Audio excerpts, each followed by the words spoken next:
Hello friends, இந்த வீடியோவில் chicken tikka kebab oven இல்லாமல் எப்படி செய்ய போகிறோன்னு பார்க்க போகிறோம். இதுக்கு தேவையான பொருட்களை பாருங்கள். முதல்ல நான் ஒரு பவுலில் நல்லா கெட்டியாக இருக்கிற தயிரை 2 டேபிள் ஸ்பூன் எடுத்துக்கிறேன். 1 table spoon turmeric powder, 2 table spoon chilli powder, 2 table spoon chicken tikka masala, 1 table spoon இஞ்சி பூண்டு பேஸ்ட்டு, கொஞ்சம் லெமன் ஜூஸு, நான் ஒரு ஹாஃப் எடுத்துக்கிறேன். ஸோ அதுவே போதுமான அளவு. இதுக்கு மேலே நான் ஒரு 2-3 டேபிள் ஸ்பூன் அளவு ஆயில் ஆட் பண்ணிக்கிறேன். இதுக்கு மேலே கஸ்தூரி மேத்தி பவுடரை க்ரஷ் பண்ணி இதில் ஆட் பண்ணிக்கிறேன். ஸோ உங்கள் விருப்பம், நீங்கள் எவ்வளோ வேணும்னாலும் அவ்வளோ ஆட் பண்ணிக்கலாம். நான் ஒரு கிட்டத்தட்ட 1 டேபிள் ஸ்பூன் அளவு ஆட் பண்ணியிருக்கேன். அதுக்கப்புறம் உப்பு தேவையான அளவு ஆட் பண்ணிவிட்டு இந்த நல்லா மிக்ஸ் பண்ணிக்கணும்.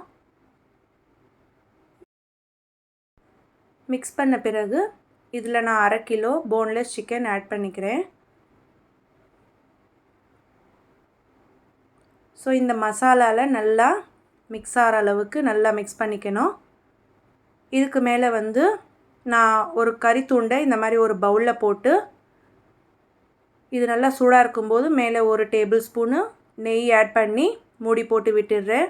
இப்படி மூடி போட்டு விட்டுறதுனால நம்மளுக்கு நல்ல தண்டூரி எஃபெக்ட் அளவு நல்ல டேஸ்ட் எடுத்து கொடுக்கும். அதனால நான் ஒரு 4 மணி நேரம் ஊற வச்சு அதுக்கப்புறம் 4 மணி நேரம் கழித்து இந்த கறி துண்டையும் வெளில எடுத்துட்டு நம்ம இந்த மேரினேட் பண்ண இந்த சிக்கன் பீசஸை நல்லா ஃப்ரை பண்ணிக்கணும். ஸோ அதுக்கு நான் சூடான எண்ணெயில் நல்லா இந்த சிக்கன் பீசஸை ஃப்ரை பண்ணிக்கிறேன். ஸோ இது ஃப்ரை பண்ணும்போது நீங்கள் நல்லா நிதானமாக மீடியம் ஃப்ளேமில் வச்சு ஃப்ரை பண்ணிக்கலாம்.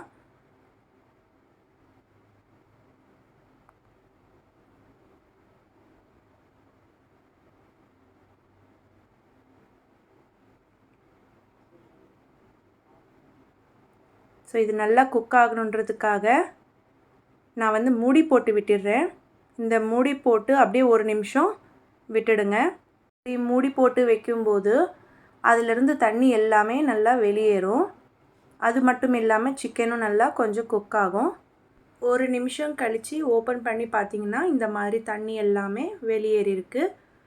ஸோ இன்னும் 1 நிமிஷம் அப்படியே கீழ்ப்பக்கம் எல்லாமே நல்லா ஃப்ரை ஆக விட்டுட்டு அதுக்கப்புறம் நம்ம இந்த மாதிரி திருப்பி விட்டுடணும். பாருங்கள், கீழ்ப்பக்கம் நல்லாவே ஃப்ரையாக இருக்குது.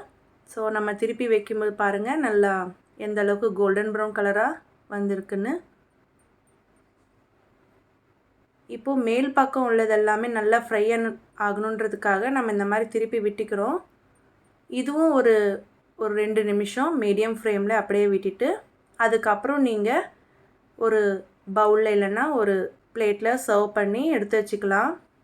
ஸோ இந்த சிக்கன் டிக்கா கபாப் நீங்கள் ஓவன் இல்லாமலே இப்படி ஈஸியாக செஞ்சுக்கலாம். இந்த சிக்கன் டிக்கா நீங்கள் க்ரீன் சட்னியோடு வச்சு சாப்பிட்டிங்கன்னா அவ்வளோ சுவையாக இருக்கும் ஃப்ரெண்ட்ஸ். இந்த சிக்கன் டிக்கா வச்சு எப்படி நம்ம சிக்கன் டிக்கா மசாலா ரெசிபி செய்ய போகிறோன்றது என்னோடய நெக்ஸ்ட் வீடியோவில் பார்க்கலாம். ஸோ என்னோடய வீடியோ உங்களுக்கு ரொம்ப பிடிச்சிருந்தா மறக்காமல் சப்ஸ்கிரைப் பண்ணுங்கள், ஷேர் பண்ணுங்கள். And thanks for watching. Take care. Bye.